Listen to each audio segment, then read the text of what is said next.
So, how many confused and disappointed kidnappers do you think walk out of a Beaton tackle shop? Think about it. They were so excited because they had like a coupon for lures, and they have to make that walk of shame out, like, oh, this is not what I thought it was.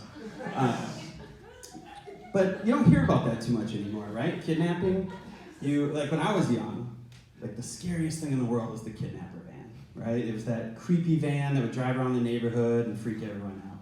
Now, I've never been kidnapped, #blessed, but I used to see the pictures of these kids on TV and on milk cartons, and it was scary. And I remember sitting at the breakfast table one morning and I'm eating my cereal and I'm looking at this milk carton, I'm staring at this kid, I'm just thinking, like, I'm cuter than this kid, and I've never been kidnapped. Like, it's not even close. No bands even slowed down when I was playing.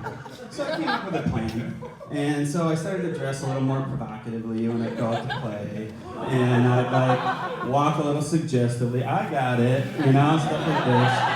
And I'd say to my friends, like, I'm gonna go home, and I'm taking the alley. Nothing, no bites at all on that. Whatever, I'm over it. Their loss, really. But like now I have kids, and I'm not really scared of that for my kids. I'm scared more of like video games, right? Like say Grand Theft Auto, right? I mean, you guys know this game, yeah?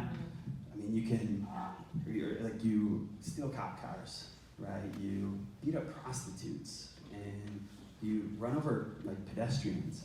It's so awesome, and I never had that stuff. But what I'm more scared about are the other online players. Like, my daughter plays Minecraft, because obviously it's more fun to play with blocks on the computer than in real life. And she's 10, and apparently there's this new trend that people will build like dicks in the game, like little statues of dicks all over the game. And I knew that one day I'd have to worry about my daughter getting dick pics, but I never thought about dick pixels. Like that, not even on my radar. Not even on my radar. But now, like for myself, I'm scared. I'm gonna bring the house down here a little bit. I'm scared of death, right? And I really wish there was a way that I could kind of dampen that fear. And I think I came up with it. And it's thinking of something cool to say right before you die, right? Like P.T. Barnum, for instance. You guys know who that is, Barnum and Bailey? He's sitting in the garden with his wife. He turns to her and he says, "You are wonderful." Then grabs his chest and dies. Like, that's his last words. Like, you can't even get cooler than that.